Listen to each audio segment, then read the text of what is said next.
Hi everyone, this is going to be a travel vlog. I recently went on a trip to Rome alone for 3 days and had a wonderful time.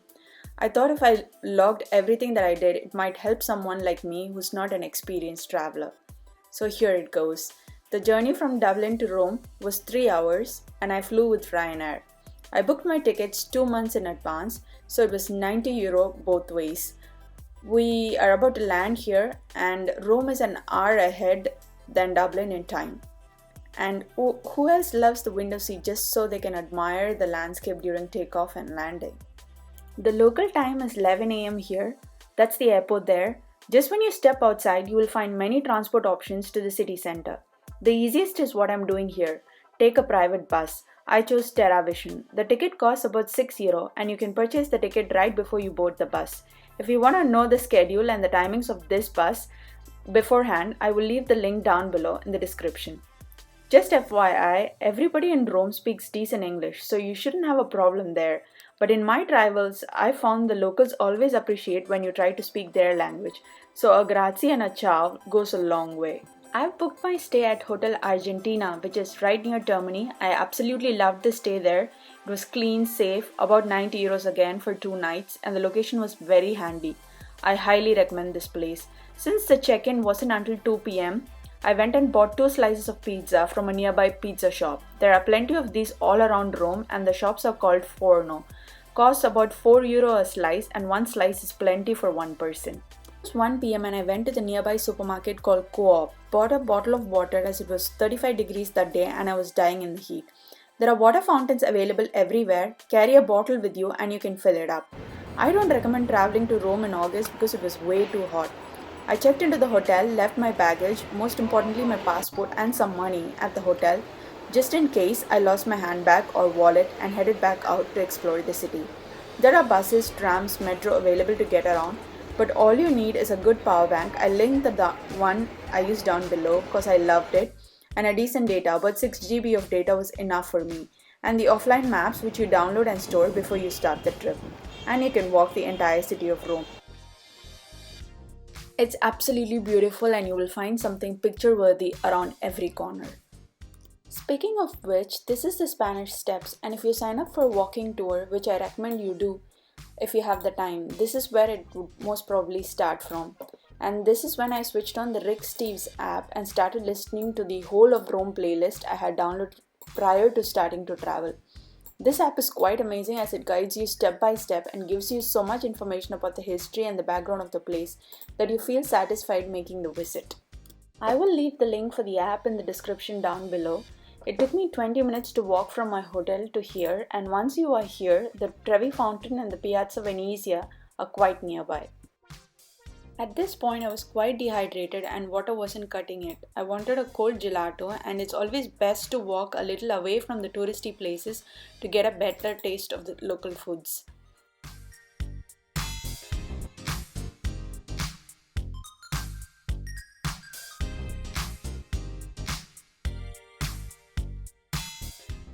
And now, I am at the Trevi fountain, and it is believed if you throw a coin into this fountain, you will make a trip to Rome again. This gelato place was highly rated online and it did not disappoint. I got a pistachio gelato and it was around €3.50 for a small cup and is the best pistachio flavored anything I've ever had.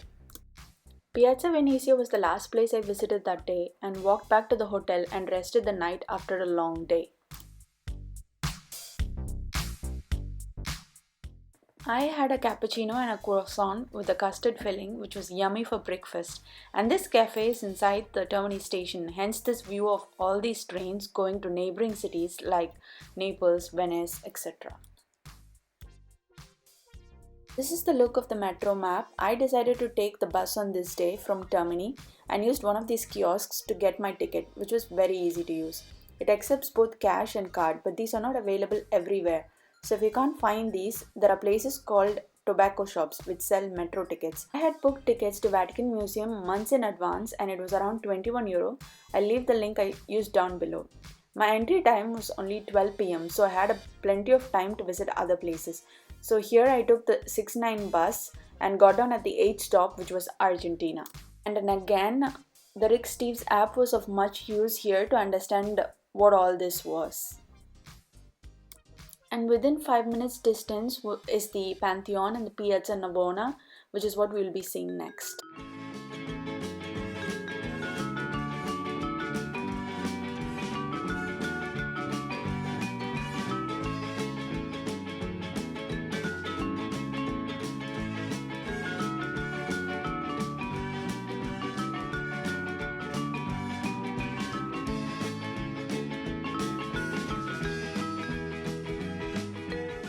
Since I was entering the Vatican Museum during lunch, and I knew that there wasn't going to be anything to eat inside the museum, I got something called the focaccia near a focaccia place called the Il Fornio, and I highly recommend that place as well. It was really nice.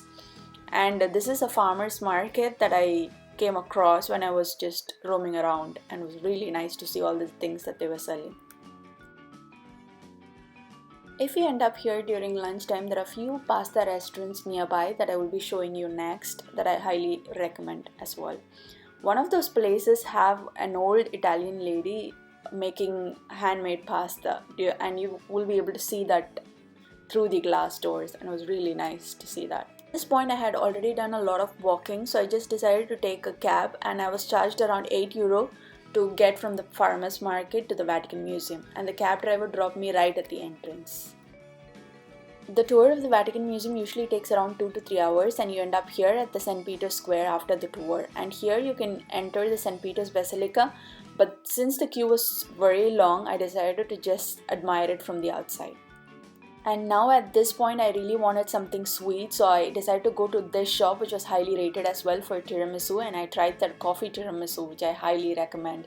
This was quite the walk. I think it was around 10 to 15 minutes, but it was worth it because this is the best tiramisu I've ever had. I usually collect magnets from all the places I've traveled, so I bought this from a touristy shop nearby. And I was really tired, so I found this place near Castle San Angelo, which I decided not to visit because they were charging tickets for the entry, and it was around €15. And I thought I'll just pass that, and I found this place, which was really nice to camp for a few minutes. Spaghetti carbonara was my dinner at a place nearby my hotel. Since breakfast was included in my room stay, I thought I will check it out. It was really nice.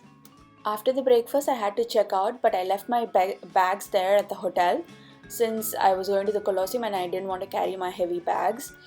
And it took around 15 to 18 minutes to walk from the hotel to the Colosseum, and you walk down through the metro station like this to get to the proper entrance.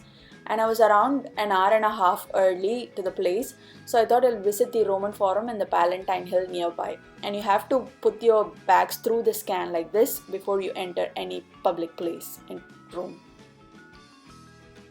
The Colosseum tickets were booked months in advance as well, and it was around €14, and I will leave the link that I used down below. If you have a ticket for the Colosseum, you can enter the Roman Forum and the Palatine Hill for free, and there is no fixed time to enter this place. So if you're early to the Colosseum like me, you can spend the 1 hour early over here at the Roman Forum and the Palatine Hill.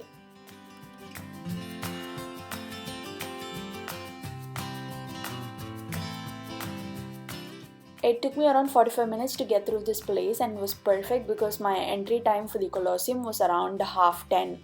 And at the Colosseum, they usually allow you 10 minutes early to your entry time. So I was about to enter, and there are usually different queues for people who have booked the tickets and who have purchased the tickets on site. So please find the correct line and wait. It took me another 45 minutes to get through the Colosseum, and from there I decided to take the metro, and it was only 2 stops to Termini, which is where I was going to go.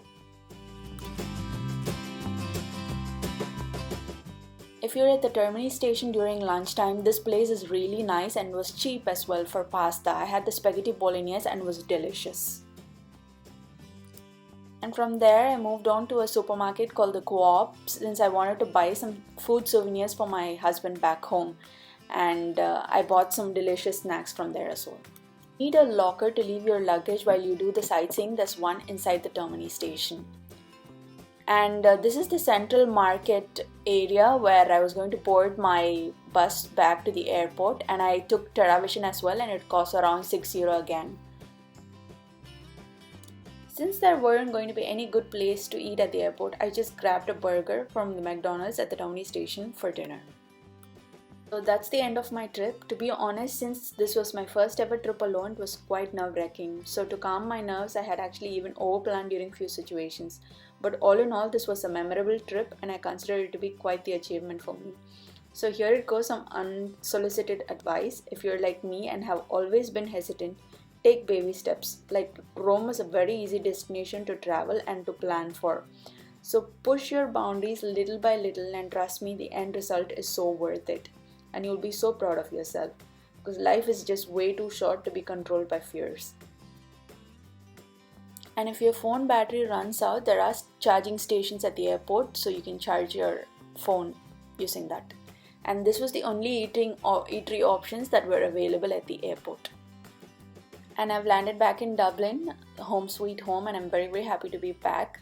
And I cannot wait to go home and to my husband, because I missed him very, very much. And that's how you know you're blessed, when you cannot wait to go home and see your loved ones. I hope this video helps at least one of you out there. If you liked this one, please like and subscribe for more videos. I'll see you in another one. Until then, bye-bye.